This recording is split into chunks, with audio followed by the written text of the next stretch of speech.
What is up, bros? Josh here. In today's video, we're going over probably my favorite ship to play right now, or if not one of my few favorite ships to play, and that is the Tier 10 Russian destroyer, the Grozovoi.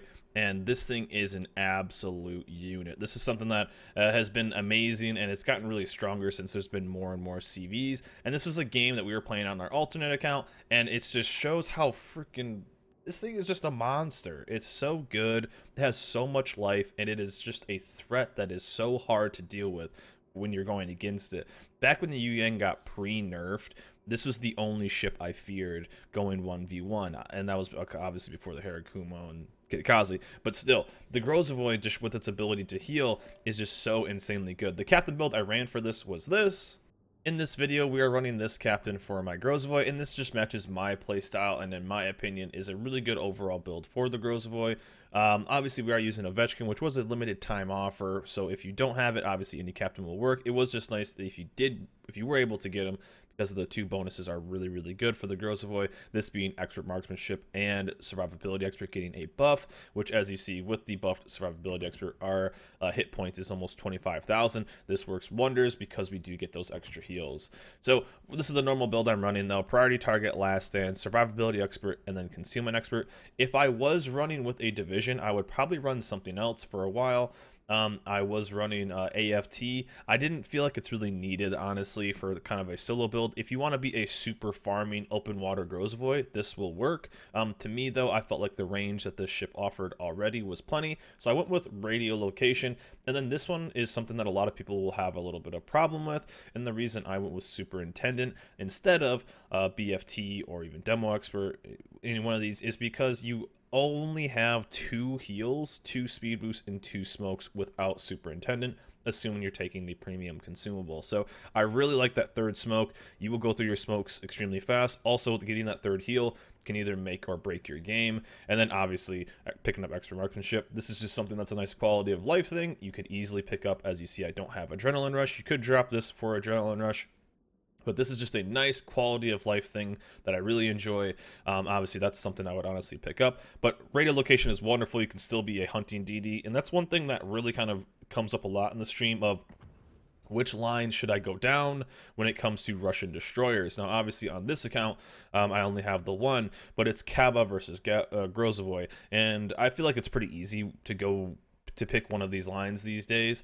I think like the Kiev is better than the Ogdevoi. I think Tashkent Udaloy are kind of pretty even. They do their thing pretty well. But the Khabarovsk, in my opinion, has just completely been obsoleted. Obviously, people are going to be like, oh, I love my Khabarovsk in the comments, but compared to the Grozovoi can still be a DD. The Khabarovsk is basically a cruiser without a citadel that takes battleship AP damage. So the Grozovoi doesn't take that, and I think Grozovoi is head and shoulders above the Khabarovsk for being a DD. When you're playing a Kaba, you're basically down a destroyer. However, the Kaba is an absolute bully still. I think the Grozovoi is still the better line to go down. I think overall, like I said, I think I like the Kiev more than the Ogdevoi. These are pretty even, but the Grozovoi I just think is so much better overall. And obviously, you have that AA consumable, and don't take that battleship AP. But this ship is just an absolute monster. Also, I'm interested in what you guys think. Now, as you see right here on the right side of the map, we do have a thunderstorm, or one of the storm fronts. Do you enjoy that, or do you enjoy the cyclones more? I'm really interested in what you guys prefer as the storm mechanic. And also, you see a non-survivability expert Akazuki. It's going to be a bad day, bub, because you're going to lose this fight 10 out of 10 times. I don't even care that you have a buffalo back there. I have almost double your health pool, and I have heals, which basically means I have more than your health pool as long as I don't take a torp. The one thing we're trying to do here is we did tank, or potentially tank, a little bit of damage, and that's something I try to, I wouldn't say teach people, but using that information. Health is a resource in this game, and one thing you'll see me do a lot is trying to trick the other destroyer. As you see, I think he's the last stand, so he's basically going to get wrecked right here, and we'll take the first blood. But one thing you can do is trade a little bit of life, and I healed there on accident. That was a bad heal. Trade a little bit of life for them to basically die, and what I mean by that is what we're doing is if I smoke up and he smokes up, then nothing happens. Then we're at this weird Mexican standoff, and no one spots either person.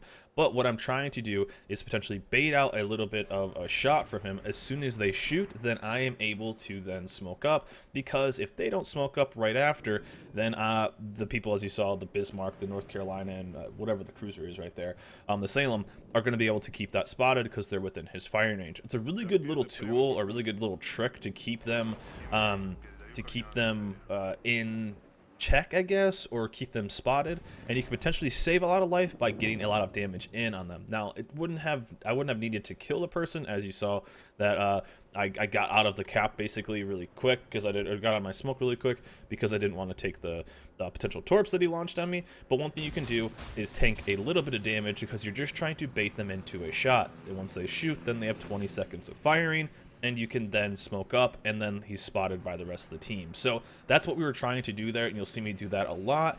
Usually trades up. Sometimes they end up smoking up, but at least in that point, our smoke would go down first, and we could get some more damage in. My teammates could do some damage, and then we could also, if he smokes up, then we're just going to have the health pool. One thing, too, is you saw me completely bail on C-Cap because of what the makeup of the team was in the positioning. Now, a normal person maybe would have gone in and just cap C, would have been fine. However, there were 2 radar ships over there, so I didn't really want to mess with that. Also, I knew that both of their DDs were 1 in a division, so this is something that's also very important to do, is look at team makeup. And as you see, the Shimakaze, which we just killed, our second kill, and the Chungmu are in a division. We saw them both spotted over here. The Chungmu has rotated over to A, but then we knew the Shima was still on B cap. There was smoke there. There was all that kind of stuff there. So you can get a lot of information. And so one thing I did was rotate over to try to get that kill. Again, nothing's cap C, but if I rotated over, put some pressure on that Shima, because I'm going to beat a Shima 10 out of 10 times in a gunfight with the Grozovoi unless they get a torp on me, I knew that we were safe and we can go back and cap C. But what I wanted to do was take advantage of the positioning of that Shimakaze, since he was basically overextended. 1v1, I'll take that fight any day. Even if the GK would have got a big shot on me, we still would have had the advantage. So that's why I rotated over. I didn't cap C. We can always go back and get those caps later, but we did take the advantage of having the Shima be in the spot that he was, and of course we capitalized on the kill. So now we can go in. One thing we're looking for right now is the GK as well as the Iowa, making sure we're not going to get surface spotted. He's far enough away, and now we'll actually go back and cap B cap and then rotate over to C cap. Again, always looking for the situation. As you see, they're pretty far back now. But yeah, I'm very interested in what you guys have to think about thunderstorms versus cyclones. I personally can't stand cyclones. I think they are a terrible mechanic in this game. World of Warships already is a slow enough game, and all cyclones do is slow it down. I enjoy thunderstorms way more. If I had to choose, I would take thunderstorms every game compared to cyclones whenever I get them, because I feel like cyclones are just... I'm interested in what you guys have to think, though. I'm always interested in what the community has to say about it and what your guys' thoughts are. One thing you see me doing right here is not committing to a smoke and kind of rolling out, because the GK obviously has sonar, so if he smokes, it'd be a waste. Or if I smoke in the sonars, then it'd be a waste. But since he's kind of going in a weird speed direction, hanging in the middle of the cap, I think we're going to be okay. Also, if you didn't see quickly there for a second, there was planes dropping, so, and there we go. I think we even switched. You can't really see, I guess, on the replay. Oh, I have my AA off. But, and there's the Hydro. Gonna back up and then pop the AA, because they should keep spotted. But one thing that's amazing about the Grozovoi as well is that it just shreds planes. You'll see me absolutely shred planes.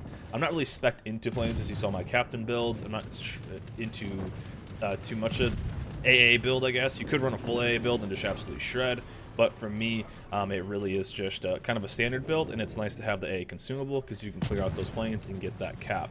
I'm not as worried. Obviously, you can still get destroyed by a CV, but I'm not worried as much. And this is one thing, too, I really enjoy about the Thunderstorm compared to the Cyclone, is I can see him past 8 kilometers. Oh my god, that's amazing. But 3 kills already, 7 planes shot down. The CV really wants to try to kill me. He will actually push me out of cap, though, so that was a bit of a bummer. But we'll take, as long as he's dropping on me, he's not dropping on anybody else. And so if he keeps dropping like that, we're going to be good, because we probably won't even hit me with the plane. So that's really good. But still, looking for where the team breaks down. And this is The Grozovoi is just a ship I've been enjoying so much, and one thing that I have been really kind of trying to figure out is how much to go gunboat. And I figured that when I picked up radio location, it's a really good mix that you, and obviously we're going to switch our A over to our right side. It's a really good mix of being able to go gunboat. You'll see me smoke up a lot. You'll see me open fire a lot, open water, and you'll see me do a lot of damage that way. But you'll also see me stay dark and just play like a normal destroyer. And it's extremely effective in both ways. We're actually gonna get this cap now, which is finally nice. The Henry would leave me alone, and the CV's done dropping on me. So we will eventually get this. This is our cap, and still, as you see, no one's cap C cap, which is kind of nice. So we aren't bleeding those points. But I feel like this is just a probably one of my most played, probably my most played tier 10 destroyer these days. I still play the gearing a decent amount. The daring is still amazing, but with how many CVs there are, the daring isn't quite as good, it seems like, because obviously it doesn't have the AA consumable. And there is the Henry Torps. I thought he would launch them, so we kind of played a little bit, although I did get a little lucky he didn't throw them somewhere else, because he might have taken a little bit more damage. But this ship has just been so much fun. Again, when I was playing the Yu Yang back in the day during ranked battles at tier 10, it was something that, it was the only destroyer that I feared going 1v1 against, because you're just so tanky. You're an absolute unit. And what I mean by that is you have the ability just to tank so much damage. Your effective life is in the 30 of thousands. So you basically have the effective health pool of a tier 10 cruiser, tier 9 cruiser at least, especially if you're running the flags and all of that. So you can really just tank a lot of damage. And one of the best parts is for a ship this big, you don't take the battleship AP that you would against other destroyers like Hiragumo and the Khabarovs. So people always ask me, again, Khabarovs or Grozovoi. Although the Khabarovsk is a lot of fun and blah blah blah, it's still, the Grozovoi is just better overall, because the Khabarovsk is going to be more situational on where it can do stuff.